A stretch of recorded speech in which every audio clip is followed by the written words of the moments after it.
Hello class, today I'm going to be presenting on the effective use of contractors as a final project, specifically talking about independent contractors versus employees and that challenging issue of outsourcing to supplement work. So the topics I'll cover is kind of an evaluation of where businesses are today in terms of contractors, employees.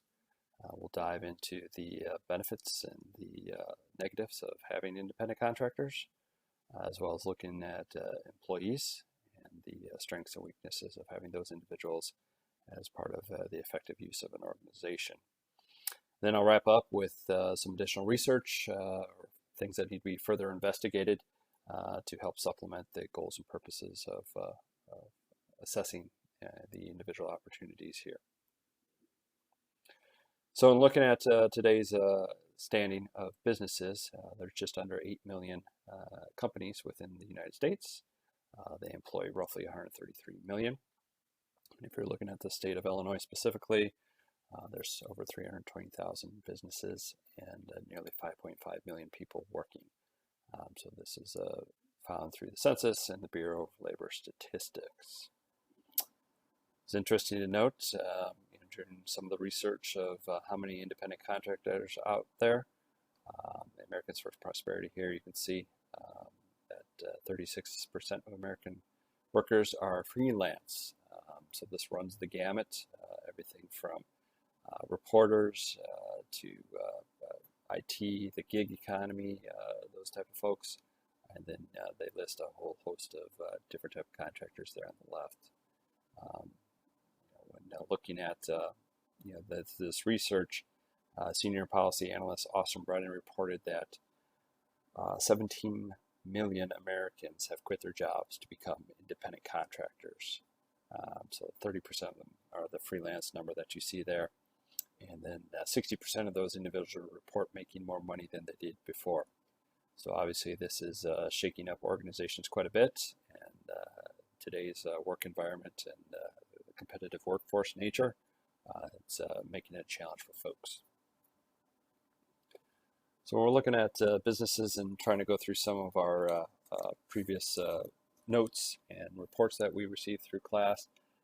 Luther Gulick's kind of stood out to me with his theory of organization there, where he compared the employee to a child and having to manage and divide up that work, understanding how everybody's role is, and trying to coordinate that work. It's interesting. Within our organization, we talk about span of control quite often.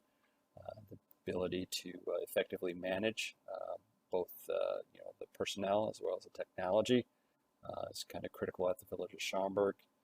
And then I also found it very interesting and applicable here is with this organizational pattern and organizing the executive and looking at the planning, organizing, the staffing, the directing, coordinating, reporting, and budgeting. When you look at your employees, and then if you're going outside to contract work, that all plays a part into that organization by the executive, the Postes Corp. It affects each and every aspect of that.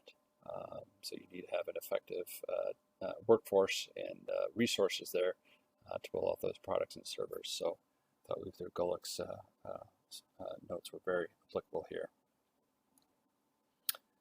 So when you look at outsourcing and working with contractors, there's several advantages to that.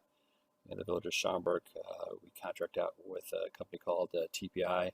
They're building inspection consultants. They help supplement some of our services that we provide.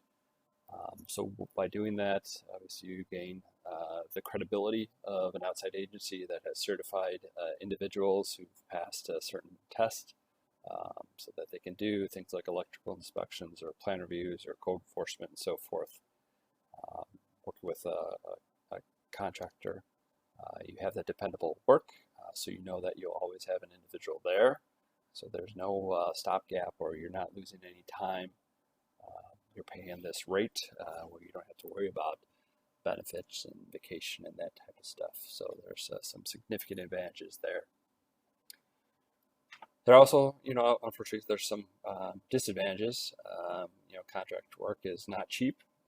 We pay a significant amount, much higher than our hourly rate for other types of inspectors that we have. By bringing somebody in from the outside, they don't have that institutional knowledge or the history associated with the community or the organization. There potentially is a learning curve on some of the processes and the technology that they have to get up to speed on. Interesting aspect that I've witnessed in our organization is the culture and team approval. The contractors are the outsiders, and they're potentially a risk as seen by some members of the organization. So management has worked hard to alleviate that concern, but there is always that potential threat or concern from individuals. Employees, obviously they are the lifeblood of organization and provide the services and products needed to succeed. So with those employees, there's relationships that are established. There's a commitment by the organization and the employee to help train them, get them ingrained with the culture and the values of the organization so that they can succeed. The challenge there is you do have to invest in training, whereas in the consultants like TPI to the right, they come certified, they have all the training, whereas you may have to invest in sending them to school, getting them to pass certain tests and so forth, and get those necessary skills needed to provide for the community or the organization. Another weakness, working in the public sector, we have fairly good benefits.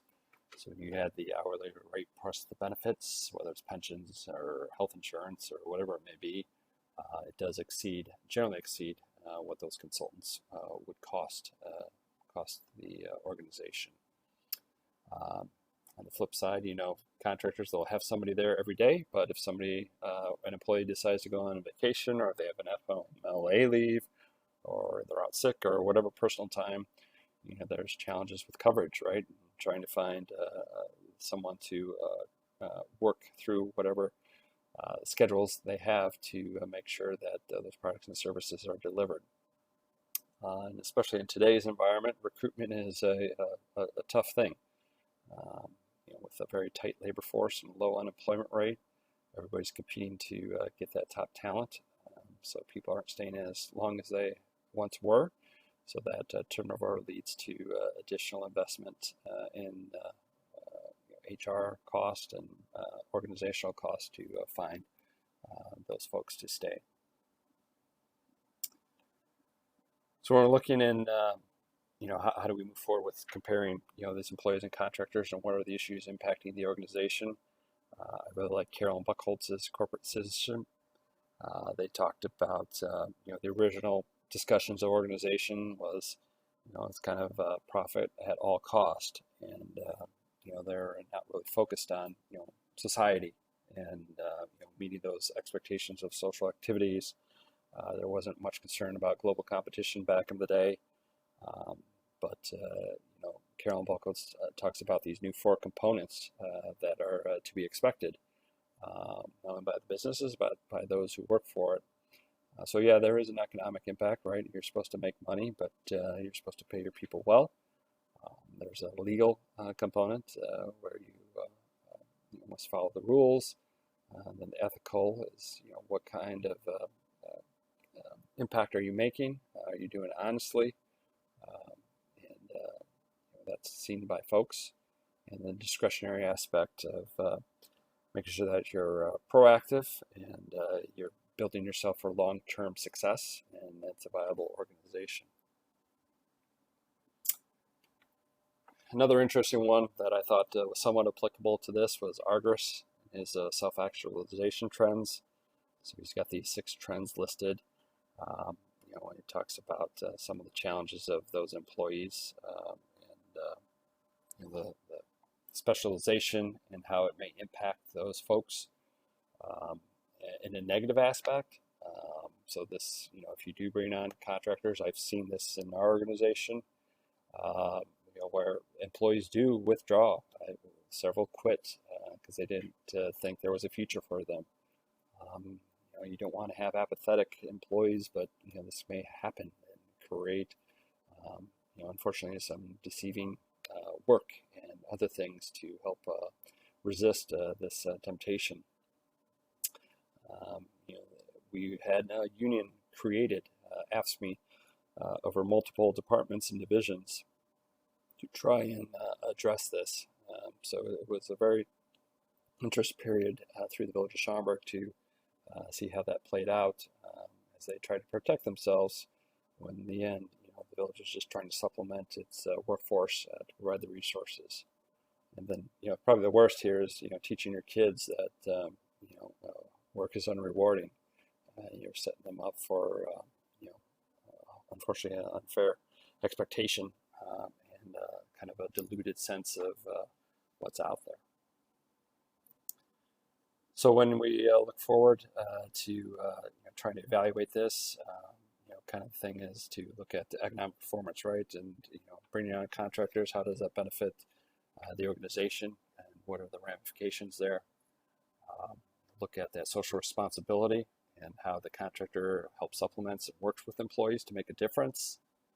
And then there's also some legal issues with Department of Labor, looking at the Fair Labor Standard Act and the economic reality of the employer individual relationship.